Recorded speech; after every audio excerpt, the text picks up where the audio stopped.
ನಮಸ್ಕಾರ.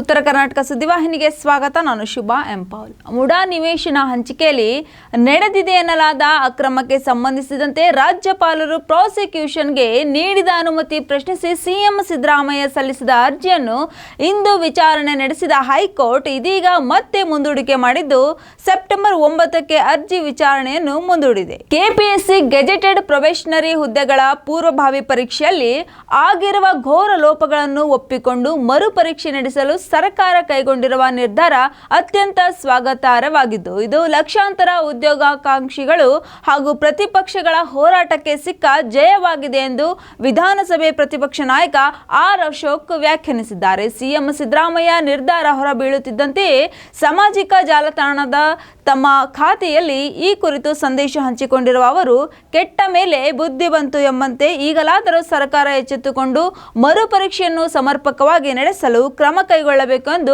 ಒತ್ತಾಯಿಸಿದರು. ತಮ್ಮ ಪ್ರಭಾವವನ್ನು ಬಳಸಿ ಸಿದ್ಧಾರ್ಥ ಟ್ರಸ್ಟ್ ಸಿಎ ಸೈಟ್ ಮಂಜೂರು ಮಾಡಿಸಿದ್ದಾರೆ ಎಂದು ವಿಧಾನ ಪರಿಷತ್ ಪ್ರತಿಪಕ್ಷದ ನಾಯಕ ಛಲವಾದಿ ನಾರಾಯಣಸ್ವಾಮಿ ಸಚಿವ ಪ್ರಿಯಾಂಕ್ ಖರ್ಗೆ ವಿರುದ್ಧ ದೂರು ನೀಡಿರುವ ಹಿನ್ನೆಲೆಯಲ್ಲಿ ರಾಜ್ಯಪಾಲ ಥಾವರ್ ಚಂದ್ ಗೆಹ್ಲೋಟ್ ಸರ್ಕಾರದ ಮುಖ್ಯ ಕಾರ್ಯದರ್ಶಿಗೆ ಪತ್ರ ಬರೆದು ಹೆಚ್ಚಿನ ವಿವರಣೆಯನ್ನು ಕೇಳಿದ್ದಾರೆ. ಕೆಪಿಎಸ್ಸಿಯು 384 ಗೆಜೆಟೆಡ್ ಪ್ರೊಬೇಷನರಿ ಹುದ್ದೆಗಳಿಗಾಗಿ ಆಗಸ್ಟ್ 27ರಂದು ನಡೆಸಿದ ಪೂರ್ವಭಾವಿ ಪರೀಕ್ಷೆ ಪ್ರಶ್ನೆ ಪತ್ರಿಕೆಯನ್ನು ಕಂಡು ಗ್ರಾಮೀಣ ಭಾಗದ ಹಾಗೂ ಕನ್ನಡ ಮಾಧ್ಯಮದ ಅಭ್ಯರ್ಥಿಗಳು ದಿಗ್ಭ್ರಾಂತರಾಗಿದ್ದರು. ಪ್ರಶ್ನೆ ಪತ್ರಿಕೆಯಲ್ಲಿ ಪ್ರಶ್ನೆಗಳ ತರ್ಜುಮೆ ಸರಿಯಾಗಿಲ್ಲ, ಭಾಷಾಂತರ ಮಾಡುವಲ್ಲಿ ದೊಡ್ಡ ಎಡವಟ್ಟು ಮಾಡಿದ್ದಾರೆ. ಹೀಗಾದರೆ ಹೇಗೆ ನಾವು ಪರೀಕ್ಷೆಯಲ್ಲಿ ಉತ್ತೀರ್ಣರಾಗಲು ಸಾಧ್ಯ ಎಂದು ರಾಜ್ಯ ಸರ್ಕಾರ ವಿರುದ್ಧ ಅಭ್ಯರ್ಥಿಗಳು ತೀವ್ರ ಕಿಡಿಕಾರಿದ್ದಾರೆ. ವ್ಯಾಪಕ ಟೀಕೆ, ಆಕ್ರೋಶದ ಬೆನ್ನಲ್ಲೇ ಇದೀಗ ಸಿಎಂ 2 ತಿಂಗಳೊಳಗೆ ಕೆಪಿಎಸ್ಸಿ ಪ್ರಿಲಿಮ್ಸ್ ಮರು ಪರೀಕ್ಷೆ ನಡೆಸಲು ಸೂಚನೆ ನೀಡಿದ್ದೇನೆ ಎಂದು ತಮ್ಮ ಅಧಿಕೃತ ಎಕ್ಸ್ ಖಾತೆಯಲ್ಲಿ ಟ್ವೀಟ್ ಮಾಡಿದ್ದಾರೆ. ರಾಜ್ಯ ರಾಜಧಾನಿಯಲ್ಲಿ 2795 ಗುಂಡಿ ಲೆಕ್ಕ ಸಿಕ್ಕಿದೆ. ಅವುಗಳನ್ನು 15 ದಿನಗಳಲ್ಲಿ ಮುಚ್ಚಲು ಆದೇಶ ಹೊರಡಿಸಿದ್ದೇನೆ. ನಾನು ದೆಹಲಿಗೆ ಹೋಗಿದ್ದೆ.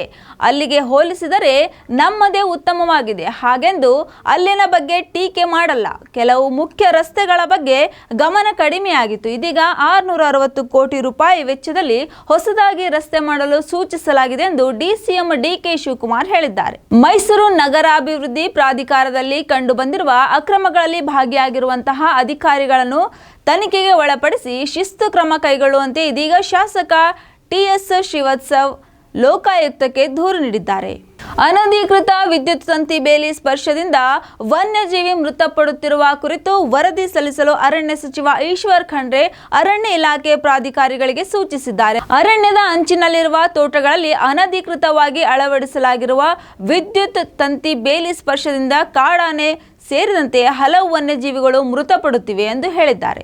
ರೇಣುಕಾ ಸ್ವಾಮಿ ಕೊಲೆ ಕೇಸಿನಲ್ಲಿ ಪರಪ್ಪನ ಅಗ್ರಹಾರದಲ್ಲಿರುವ ನಟ ದರ್ಶನ್ ರೌಡಿ ಶೀಟರ್ಗಳ ಜೊತೆ ಸಿಗರೇಟ್ ಸೇದುತ್ತಾ ಕಾಲ ಕಳೆದ ಫೋಟೋ ವೈರಲ್ ಆದ ಬೆನ್ನಲ್ಲೇ ಜೈಲಿನ ಅಕ್ರಮಗಳು ಒಂದೊಂದಾಗಿಯೇ ಬಹಿರಂಗ ಆದವು. ಜೈಲಿನೊಳಗೆ ಕೈದಿಗಳು ಮೊಬೈಲ್ ಬಳಕೆ ಮಾಡುತ್ತಿರುವುದು ಕೂಡ ಬೆಳಕಿಗೆ ಬಂತು. ಈ ಎಲ್ಲ ಅಕ್ರಮಗಳ ಬಗ್ಗೆ ತನಿಖೆ ಮಾಡಲು ಸಿಸಿಬಿ ಹಿರಿಯ ಅಧಿಕಾರಿಗಳಿಗೆ ಆದೇಶಿಸಲಾಗಿದೆ.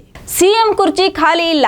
ಈ ಕುರ್ಚಿ ಖಾಲಿ ಇದ್ದಿದ್ದರೆ ಮಾತನಾಡಬಹುದಿತ್ತು. ಸಿದ್ದರಾಮಯ್ಯ ಅವರ ನೇತೃತ್ವದಲ್ಲಿ ಸರ್ಕಾರ ನಡೆಯುತ್ತಿದೆ ಎಂದು ಡಿಸಿಎಂ ಡಿಕೆ ಶಿವಕುಮಾರ್ ಅವರು ಹೇಳಿದ್ದರು. ವಿಧಾನಸೌಧದಲ್ಲಿ ನಡೆದ ಮಾಧ್ಯಮಗೋಷ್ಠಿಯಲ್ಲಿ ಮಾತನಾಡಿದ ಅವರು, ನಾನು ಮುಖ್ಯಮಂತ್ರಿ ಸ್ಥಾನ ಆಕಾಂಕ್ಷಿ ಎನ್ನುವ ಆರ್.ವಿ.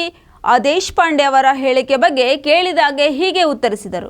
ಬೆಂಗಳೂರಲ್ಲಿ ಸಿಸಿಬಿ ಪೊಲೀಸರು ಭರ್ಜರಿ ಕಾರ್ಯಾಚರಣೆ ನಡೆಸಿದ್ದು, ಬಾಂಗ್ಲಾದೇಶದಿಂದ ಅಪ್ರಾಪ್ತ ಹೆಣ್ಣು ಮಕ್ಕಳನ್ನು ಕಳ್ಳ ಸಾಗಾಣಿಕೆ ಮೂಲಕ ಕರೆತಂದು ವೇಷವಾಟಿಕೆ ದಂಧೆ ನಡೆಸುತ್ತಿದ್ದ 3 ಆರೋಪಿಗಳನ್ನು ಸಿಸಿಬಿಯ ಮಹಿಳಾ ಸುರಕ್ಷಣಾ ದಳದ ಪೊಲೀಸರು ಬಂಧಿಸಿದ್ದಾರೆ.